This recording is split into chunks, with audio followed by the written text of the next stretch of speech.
Hello, my name is Matthew Browning. Thank you for letting me virtually attend and present at this conference. I apologize for not being able to attend in person. I'm going to be presenting research conducted by myself and my colleague Alessandro Rigolone, and the title of our talk is The Cumulative Effects of Residential Restoration, Green Space and Future Earnings from a Cohort of 10 United States Cities.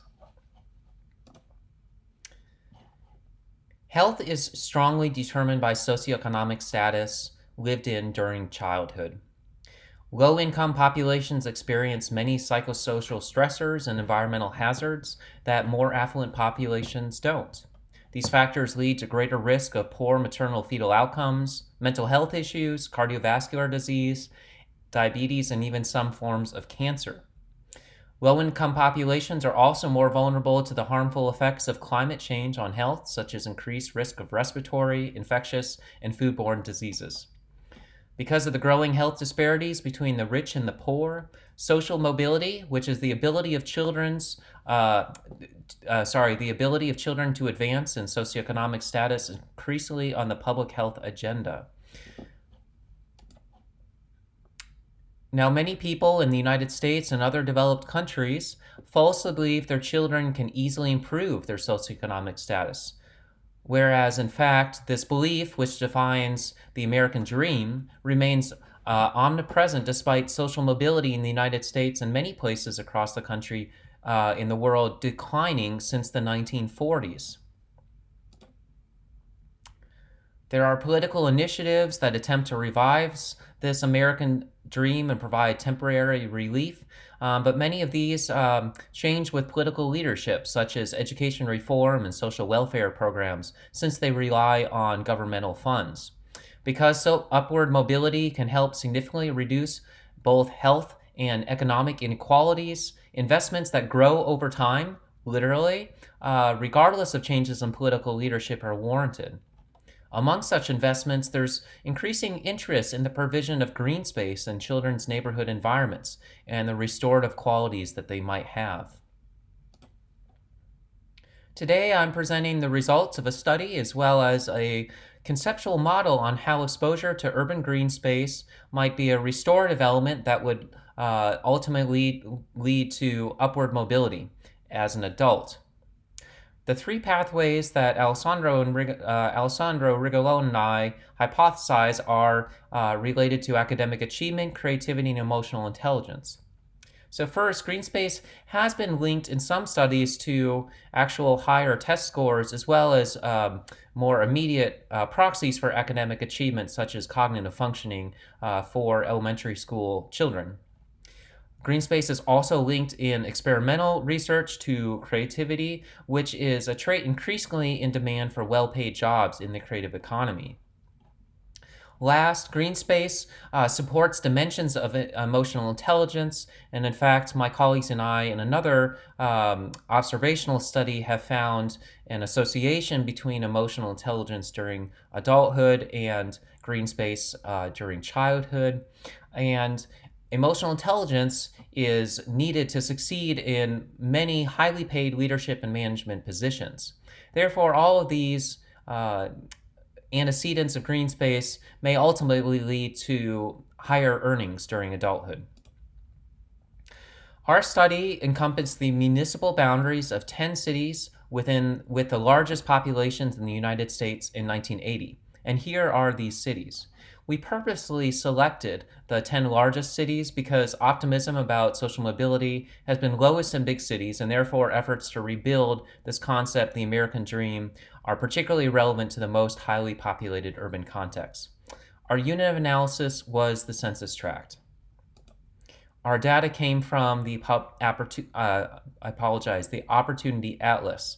This is a publicly available data set with estimates of recent earnings from children born between 1978 and 1983, and it's available for across the United States with data particularly for families in the lowest quartile of national income distribution at birth. In other words, children that grew up in families that were poor.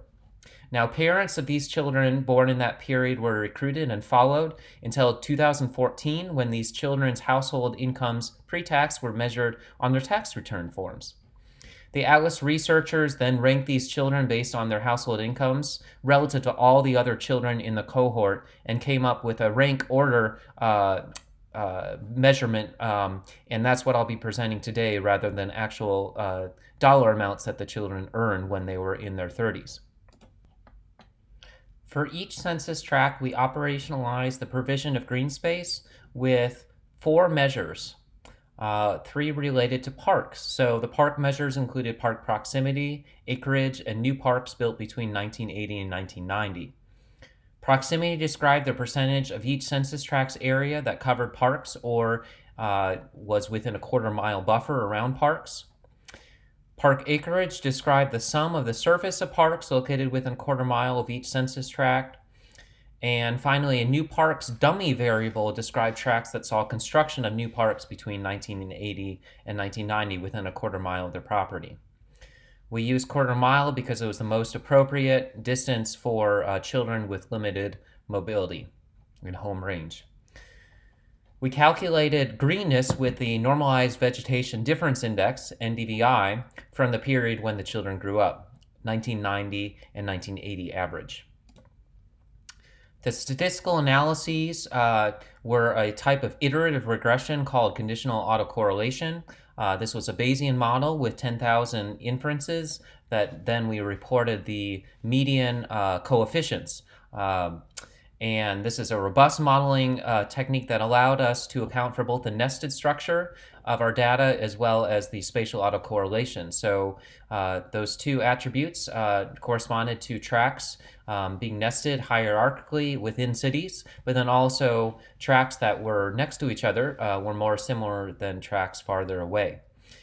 As a sensitivity analysis, we also ran linear mixed models with random effects for the city that a tract was assigned to, and we compared these model fits, and the main models I present today are these Bayesian models.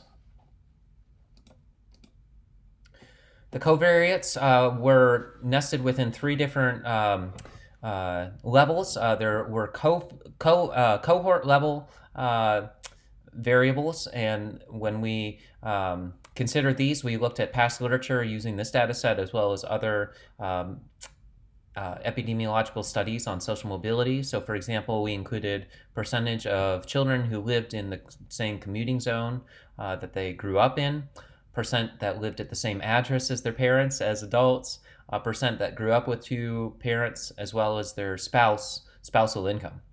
At the tract level, so these are general population level variables, population density, percentage of commuters that had a 15-minute travel time or less to their work, median household income, and then race and ethnicity.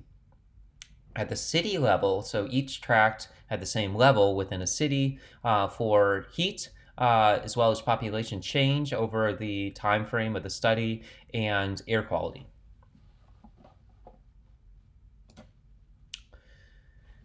We conducted a variety of sensitivity analyses that involved substituting out different covariates, as well as looking at a different outcome variable, splitting it into a binary outcome, as well as modifying the priors for our Bayesian model to estimate different results of that model. And we had 3 sub-objectives other than just looking broadly at this greenness and social mobility relationship.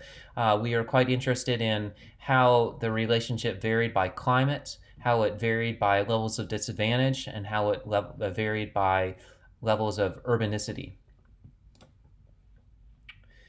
Here are the results. Model 1 just has basic adjustments for socioeconomic status and race ethnicity. Model 4 is fully adjusted here, and you can see in the fully adjusted model we are still finding confidence intervals here that are above 0. In other words, the top 2 quartiles of greenness, tracts that are in these quartiles of greenness, have higher social mobility than the lowest quartile of greenness. And we are not finding any significant findings for the 3 part variables that we looked at. We did find that these effects were modified by climates. So we found that this greenness social mobility relationship was only in tracts with higher levels of rainfall, lower annual temperatures, and lower population densities.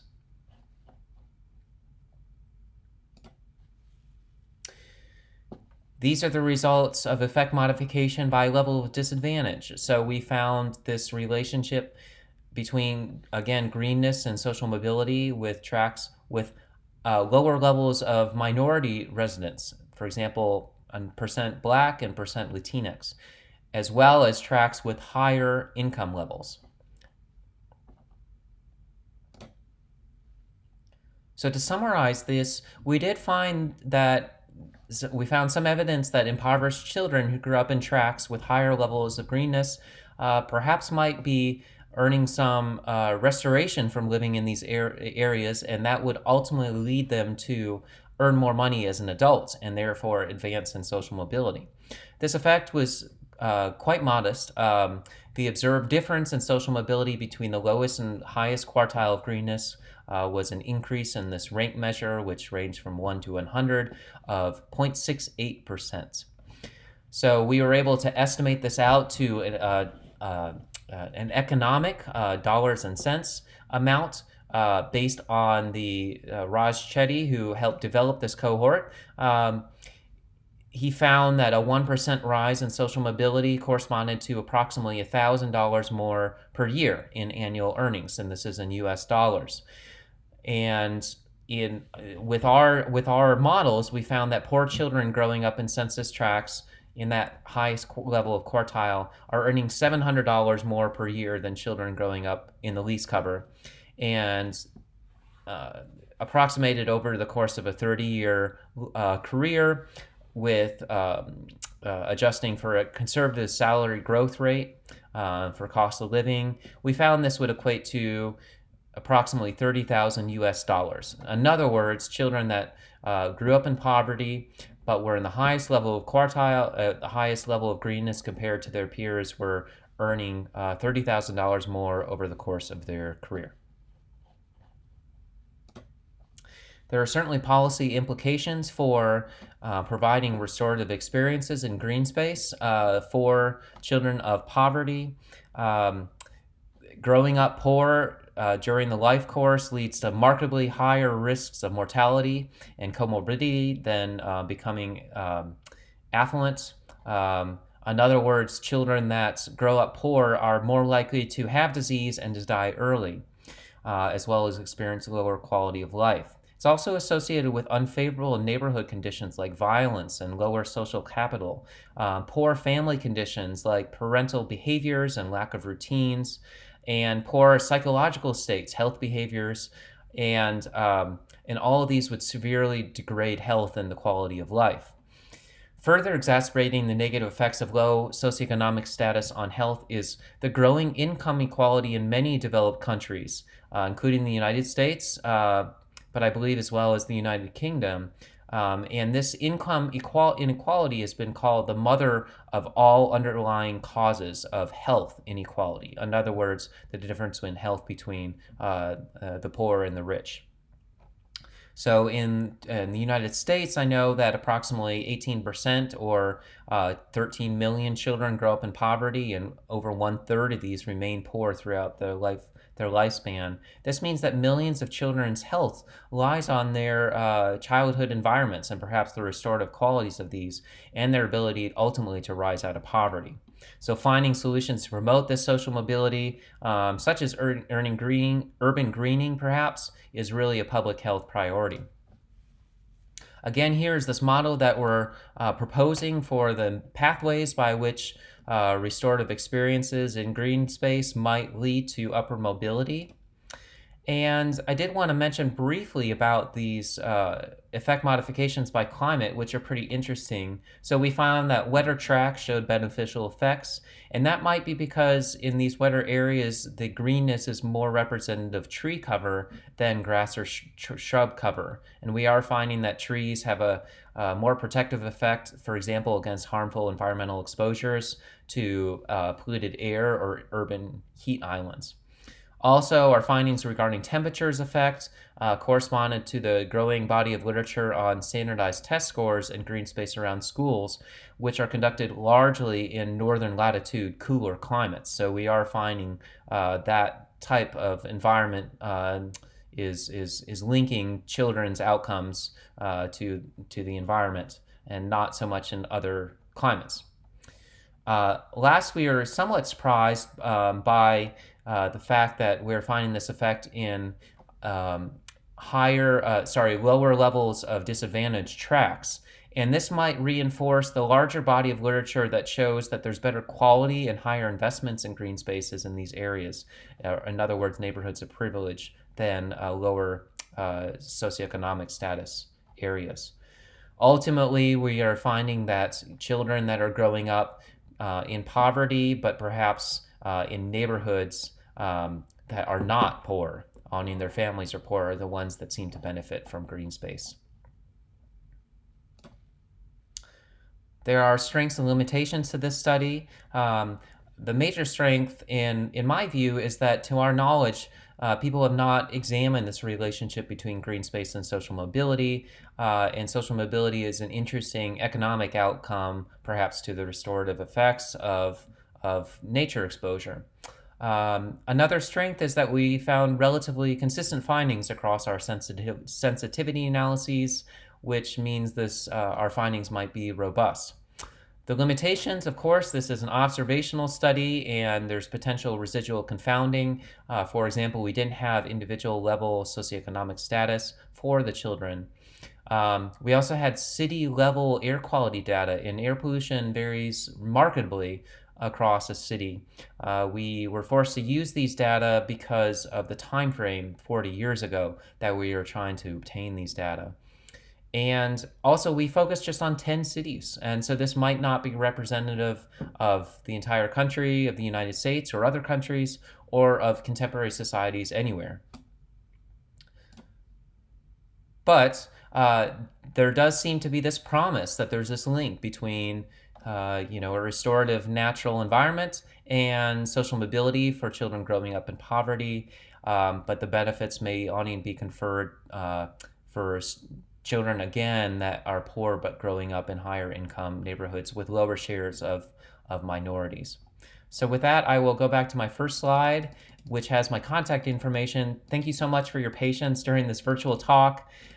I highly encourage you to reach out to me with any questions, or if you're interested in pursuing similar research, collaboration. And again, I apologize for not being in there in person. Thanks for your patience.